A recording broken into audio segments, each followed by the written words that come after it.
Right after 3 weeks investigation, the authorities came in uniform for the press briefing and said, "We have done this amazing job within 3 weeks. We have solved this case," without knowing where is Martha and her body. What a beautiful day to begin with. Thank you so much for being with us. And today we are going to review the documentary, 3 episodes, and it's a real life incident that shocked the Spanish community. And the most important thing is raised so many questions on why the system is not helping and looking where it should be watched. Donde Esta Marta is all about the plight of a family, those who are still unable to find the answer where is their first child or her body. Martha is the first child in the family, and imagine that having a first child, nephew, niece, grandchild is being loved by all the family members. And fortunately or unfortunately, if that person disappears, definitely all those people associated or related to that person will do their level best to find the answer. And that happened in her case also, that all his relatives, all those who have blood relation with her also, uncles, aunts and all those, they did their level best and reach each and every level to find the answer.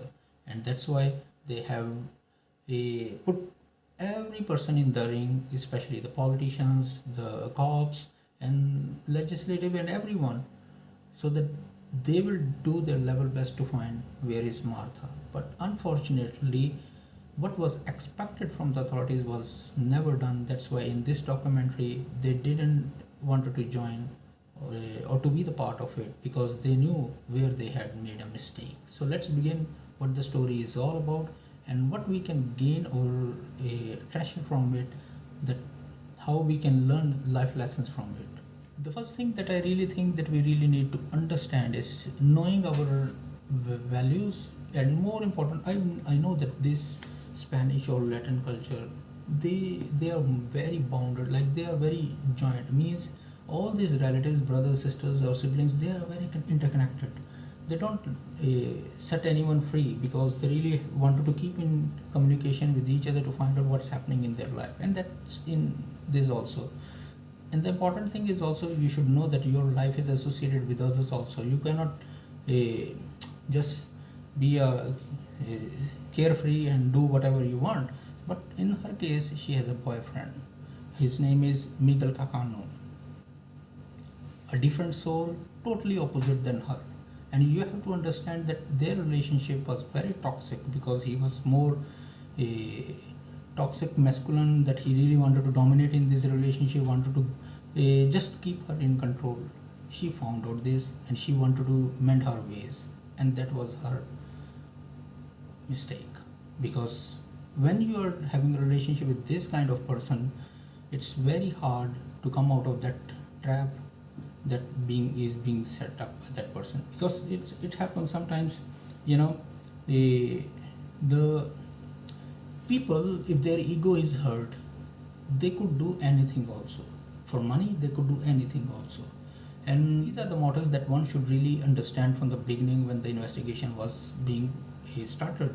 But unfortunately, the media was doing something else, authorities were doing something else, and thus all the community, there was rumors and everything started brewing up, and it became a very national news at that time, because they really wanted the answer.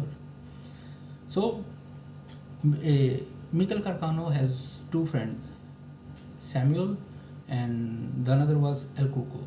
So El Cuco was also, because they were all together, they were all friends, but sometimes you don't know what is changing their relationship or what motivated them to do this.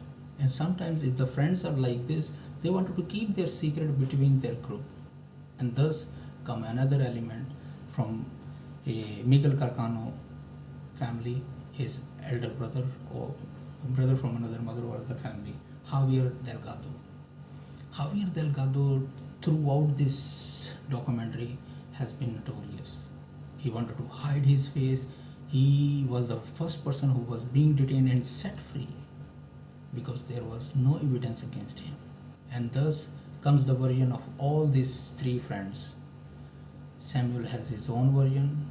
El Cuco, who had a, a passion for knives, he has his own version, and thus come Miguel Carcano. Intentionally or non-intentionally or fictionally, he kept on repeating different or multiple versions of his fact. Thus, the authorities at the beginning, they just believe first version, and later the more versions came forward from Miguel, that create so much insecurity between the family of Martha, the authorities, and all those people who were investigating, because from his other friend they found out, and even his brother also, he said that he can go any level to make up stories, and that happened. And thus the investigation started.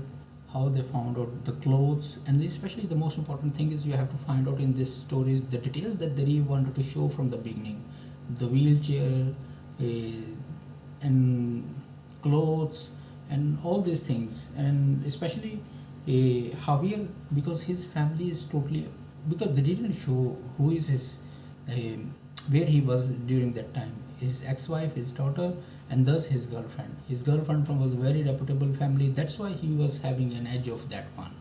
So but during this time, okay, if this incident happened, the youngsters are always perplexed, disturbed if they have done something like this. But the mature among them was Javier. You could see throughout this day when it happened, he was the one who was kept on moving himself from one direction to another direction, keep changing his destinations to make this investigation more complicated, because then he can say I was there, and then I was there, and then I was there.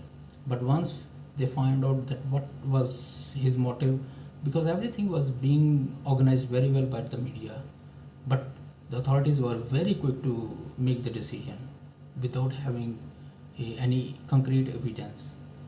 And especially once there is a loophole in the system, if there is nobody, definitely nothing can be done. At the beginning they accepted everything. Once they reached the court, there was a loophole that was already favoring them, and thus all of them were set free.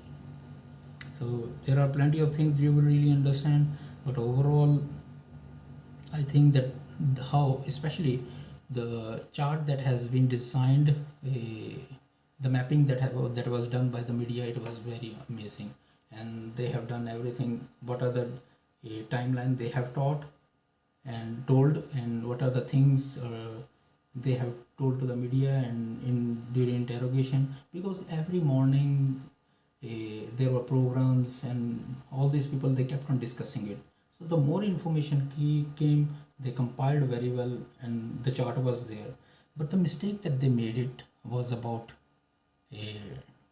DNA. How can they find the DNA when the body was not there?